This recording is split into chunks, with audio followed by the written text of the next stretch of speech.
In case you hadn't heard from Olivia Rodrigo or just noticed from the pub schedule already this year, vampires are back, baby. And Thirst by Marina is vampires in its purest form. If you heard me talking about what I'm attracted to in vampire fiction in my review talk about The Foxwife, this is exactly it. And with a blurb from Mariana Enriquez, this is really cementing the fact that Argentinian Gothic literature is really my sweet spot. Coming out originally in 2020, according to the copyright page, this is Suzuk's first US release, and it really knocks that out of the park, and I am so excited we are getting to experience this novel in English. I have a physical copy here that I bought and read because I just couldn't wait for the idea of a library hold to come in, and honestly, my impatience was rewarded by this narrative. Now, it is a very specific kind of book. I say that it is a return to the kind of vampire fiction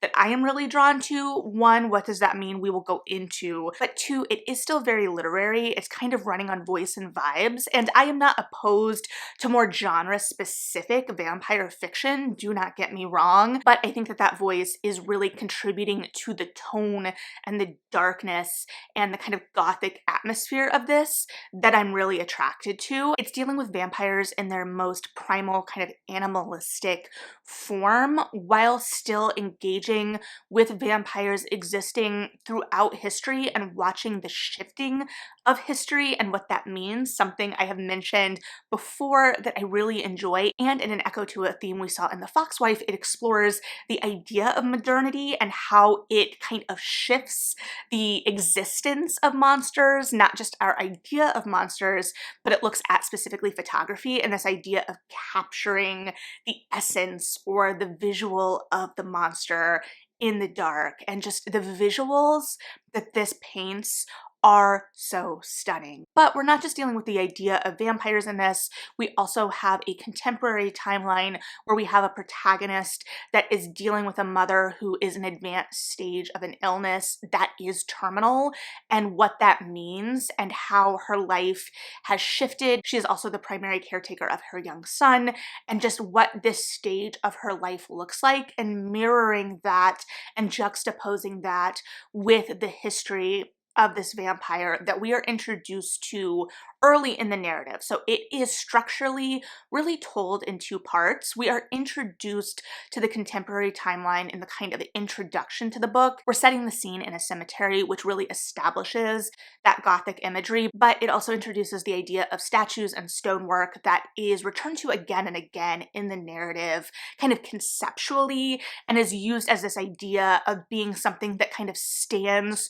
through time, but also the idea of us as people or creatures or what have you becoming statuesque in some way, and what that means. There is a lot of metaphor here, there are a lot of thematic layers here, but we are again introduced to this place, so it sets the tone very specifically, and then we get just a glimpse of a woman on the way out of this cemetery in a really delightful, delicious kind of moment. And I don't think me mentioning that that moment exists ruins how it is written, because again, a lot of this really is the voice. And so I also really commend Heather Cleary's translation in this. While as usual, I wish I was fluent enough to experience this in the original Spanish, I am very grateful to Cleary's translation, and I think it really shines here in terms of me being aware of the language so specifically, but also not getting lost in it. I think it's a nice balance where it paints very specific pictures.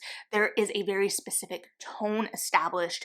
There's this undercurrent of dread and danger, but at the same time, it's not something I have to fight through, nor do I feel like it lingers over long on any particular metaphor or visualization, but it really strikes a nice balance, which it kind of has to. It is a very short novel. It is a very succinct novel, so there is a real specificity of language there that really works. So then we have this structure where we are kind of breaking the book into two very distinct parts that are then kind of held up against each other as these two women almost act as mirrors to each other. But we start with our vampire, and we see the real tragedy tragedy of this woman's life, a woman whose name we don't have for most of the narrative, especially as she is in this real kind of primal sense in her brain based on her history as well, because she is sold to her maker very early. And we have the real kind of traditional sense of vampirism here, but it is also very much linked with this idea of grooming, particularly in relation to her particular backstory, but then also isolation later as she moves about the world. And so it is very much rooted in what culturally we understand as markers of the kind of vampire story, not being able to see in a mirror, but then it also is exploring and pushing the metaphor of that, especially in relation to the kind of sultriness of vampire stories. There is a seductiveness to the idea of vampires, and vampires have historically in fiction been used to explore some of those ideas. And here we're really pushing that, but also kind of exploring the anger that is present, especially in relation to how this character's life has gotten to where it is, how she was basically sold to her maker out of desperation, presumably by her mother, who was complicit in the life of this villain who kind of exists in the shadows. And the kind of origins are presented almost in a kind of Dracula-esque way, though much older. We don't get the sense of how much older fully, but we know by the time that she is in Buenos Aires in the late 1800s that she has been around for centuries. And we get the idea of what she has lived through and what she has moved through almost as a kind of montage. So there's that sense of history, but there's always also this sense of separation and isolation that is really underscored here. So we have just enough to kind of tie us to things, but to further emphasize that kind of loneliness, which translates so well when you're talking about this eventually shrouded woman haunting essentially the streets at night. And so we kind of are finding out through this history how this vampire ends up at the beginning of the novel. So there is this really nice circular nature to it. We know we are building to something even as this history is kind of stringing along, and it feels like we're kind of riding the wave of it, but we don't necessarily know what we are building toward, especially because this character is just kind of wandering based on her existence as well. But she ends up in some scenarios that push her into an even more isolated existence, and she ends up cutting herself off from the rest of the world, locking herself away for centuries. Another really symbolic moment, especially when it is our contemporary character that ends up unlocking her, and the idea specifically of it being an unlocking. And so now we have this kind of duality and this exploration of this idea of these two women representing in some ways different halves of the same, because our kind of modern woman is much more distant, to the point where her friends are even commenting on how she is distant and cold, kind of returning back to that stone imagery in a lot of ways that's really emphasized, and how that is kind of covering up a different kind of passion and a different kind of anger in some ways too, and kind of looking at what the reality of being a woman in either of these periods is, again, at the real kind of extreme of isolation, but the idea of how that isolation is kind of underscoring that experience as well.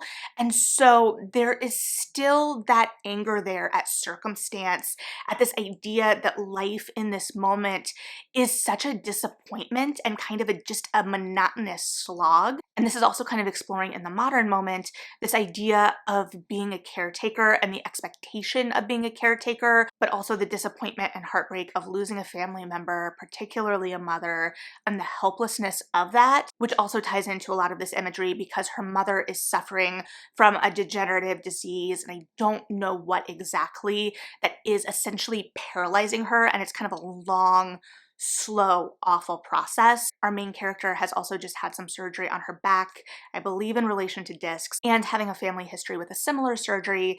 That seems to kind of illustrate to me, or be a callback as well, to this idea of stiffness and this idea of being a statue, which we see illustrated on the cover, so is clearly a very important theme and exploration of the book. I can't fully unpack it for you here, but I do believe at one point I had more articulate thoughts than I do in this moment. It would also be remiss of me not to mention that we are dealing, again, this book was written or came out originally in 2020, so I don't know how quickly the process of writing went, but it does in the historical timeline deal with a yellow fever outbreak. And so we have this idea of plague as we've kind of historically seen it represented in historical fiction. This idea of plague as I grew up with it as a reader, and how I expected in some ways it to look when going through it myself in a way that we know it didn't. And so there is this kind of look at death in that way as well. It's another kind of mirroring, though we only get a brief reference to it in the modern timeline. So I guess by that nature, I know that it existed, right? We were dealing with the modern moment in that way, but it's clearly engaging with these ideas of death, this kind of romanticization of death in some ways, which we see pushed to the extreme in the kind of desire we see come out of being on the brink of death, or seeing others on the brink of death more accurately in relation to our vampire, and how that kind of charges things. Now, we do push things pretty far in that arena. There are some very sensual, for a lack of better word, potentially, scenes, and it's interesting there as well because we see the kind of violence inherent in that much more in relation to experiences with men, and we see more of like a tenderness, and there is still violence, but it's a violence born of protection in some ways, or some kind of mirroring or seeing a like soul in whatever way in relation to women. And there are unquestionably sapphic undertones here for sure. But I also think the way that we see death portrayed in the first section versus the second section is very interesting in how they are in conversation with each other, the kind of sanitization of things in the second half, the kind of modernization, the cleaning away of things. There is a grittiness, a griminess to the historical plotline, even if we don't really fully acknowledge that. We talk about like the mud, the grit, the plague, and what that would have looked like with the body carts. There is a real visceralness to that. Is visceralness a word? It is now. My gripe, I guess, comes, or my suspension of disbelief moment in relation, again, this is a kind of, there is a romanticization to things in these kind of novels. And I mean it by the dictionary definition, not that we are explicitly turning it into a romance, but that we are engaging in some kind of sentimentality, and that the rules shift a little bit there in relation to, in the modern timeline, once we again have our vampire existing. She has been around and locked up for centuries. And granted, we're seeing her in kind of like slivers. We're not in her head anymore in the contemporary timeline, because we are in her head in the first part of the book. We're seeing things from her perspective. The second part of the book, we're seeing things from our contemporary protagonist's perspective. And so there is a shift in voice and tone in that. We don't shift so drastically that it feels jarring in that way, but it's very specifically done. And I do think calling out that differentiation in language is important. But she would have smelled, right? Like, she'd been locked away for centuries. There was no way she did not smell. So I just want to throw that out there, I guess. And then in terms of thematic explorations as well, to kind of veer sharp left here for a moment, the book is called Thirst, or at least the English translation of the book is titled Thirst. And so that is very specific, and it is engaged with in the text this idea of being thirsty. And we can obviously pretty easily draw parallels there to this idea of longing, whatever that may be, longing for blood, longing for power, longing for some autonomy over our lives, longing for something we can't quite name. And I think it's the not being able to name the thing that is interesting here. So we are engaging with that idea of desire so specifically, and we're seeing this thirst, this desire present in a variety of different ways. Now, again, this is very much a mood-driven book, an atmosphere-driven book, a thematic exploration-driven book, a character-driven novel. It is not so much a plot-driven novel. So if you're looking for really robust, deep lore in terms of vampires, outside of what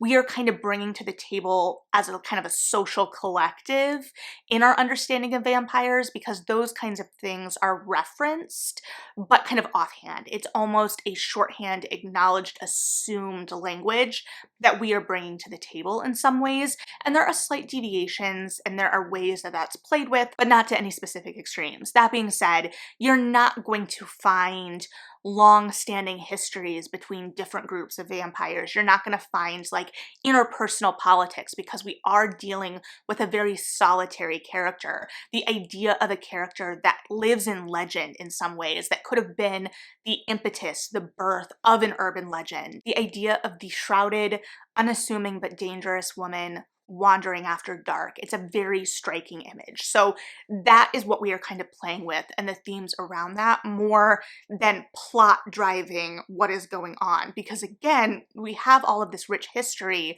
in the background for her. She references moving about the continent and pretending to be a noble and this and that and the other, but we are not in that world ultimately. So that is what kind of keeps it on the side of more literary, but at the same time, all of that atmosphere and tone is also what is feeding into the Gothic here, which I love a Gothic. We know I love a Gothic, and this was so satisfying as a Gothic, but also so satisfying in terms of what it was exploring. This idea that it was more open-ended questions. I really felt like the narrative trusted us here as readers, which it kind of has to at this length if it's going to succeed, or if it does succeed, which I do think this does, because you have to be so concise, so specific, and there is so much that lives inside of that language. Speaking of language, before we part, I do want to read one of my personal favorite sentences from the book, just because I want to and I can. And it says,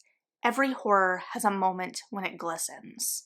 After that, it's just sad." And with that, I would love to hear your thoughts. Have you read this book? If you have, what did you think of it? What are you drawn to in vampire fiction? If you were drawn to vampires, what pulls you in terms of the vampire exploration? Is it that metaphor? Is it the history? Is it the sex appeal? All of the above? Something else? Let me know. But as always, thank you so much for hanging out and listening to my thoughts. Like and subscribe if you feel like it. Read something good. And yeah,